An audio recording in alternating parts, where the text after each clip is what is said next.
The pectoral girdle is the attachment point for your arms. Any girdle is really an attachment point for limbs. Humans and other mammals have two girdles, the pectoral and the pelvic. The pectoral girdle consists of what you might call the shoulder and the collarbone. These are the scapula and the clavicle.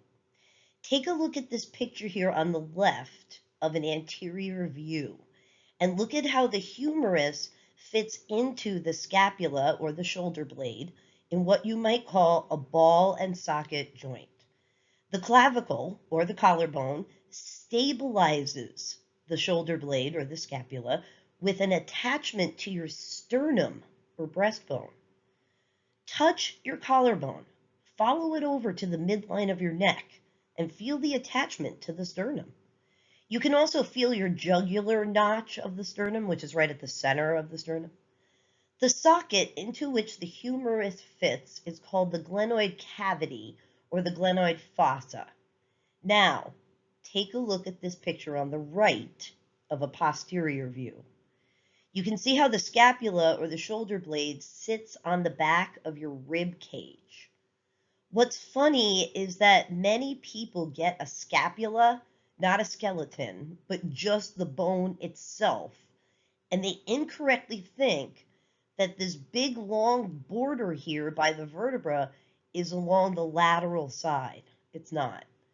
This misconception may not happen in a totally virtual class, but when students study the scapula, they always do that.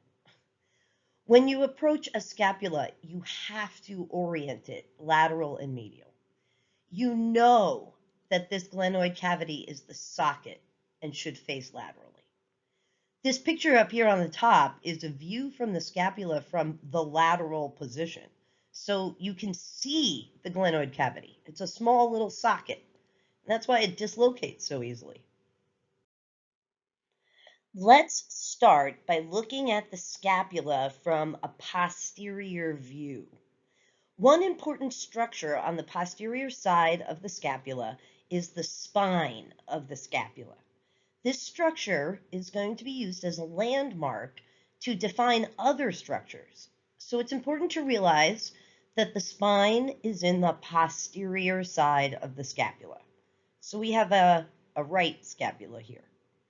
Let's define the lateral and medial on the scapula since we already know that this is the posterior side. Along the border which faces the vertebra is called the medial or vertebral border. I don't know why, but this is the border that students always think for some reason is lateral. I mean, looking at this picture on the right, isn't it your natural inclination to take this scapula and put it on the left side of the body? But you know that the glenoid cavity has to face laterally. So the humerus can connect or articulate with it for the shoulder. This slanted side of the scapula is the lateral or axial border. See how the glenoid fossa kind of slants down into this border? And you know that the glenoid fossa has to be lateral, and so this is the lateral border. All right, let's stick with the posterior side and define three structures. We're going to use this spine as a landmark for locating these structures. The spine itself kind of curves into this spoon-like structure here laterally, right? See that this is lateral since we're on the side with the glenoid fossa. This is the acromial process or the acromion. Okay, so the spine curves up into the acromion. Superior to the spine is the supraspinous fossa. Listen to the name. Supra, meaning above. Spinous, referring to the spine. This fossa, or big curved space above the spine, is the supraspinous fossa. Okay, so now the fossa below the spine becomes easy to name. It is the infraspinous fossa. Let's take a moment and just look at these three structures that are on the posterior side of the scapula and realize that they are all easily located once you find the spine. Let's now do the front of the scapula or the anterior side. It's always a good idea when you are looking at pictures to try to locate at least one thing that you already know on a picture. I've been doing this with the glenoid cavity or the glenoid fossa, and I've been doing that using it as a landmark. I like using it because it always tells me which is the lateral facing side of a bone. So if this is the anterior side of the scapula that we're looking at, and if the side with the glenoid cavity is lateral, I have a right scapula here. Confirm this with the picture on the left. The big area here is the subscapular fossa. Again, listen to the name. Sub meaning under, and scapular referring to the entire bone. The other fossa, they referred to the spine. Think about where the anterior facing side of the scapula is. Look at the body picture on the left. This subscapular fossa seems to be facing the rib cage. The other structure that we can see from the anterior side is the coracoid process. Students often confuse this one with the acromion or the acromial process. Sometimes you can see both of them from the posterior side of the bone, and then you get confused. But you know that the acromion is an extension of the spine of the scapula. The coracoid process is not.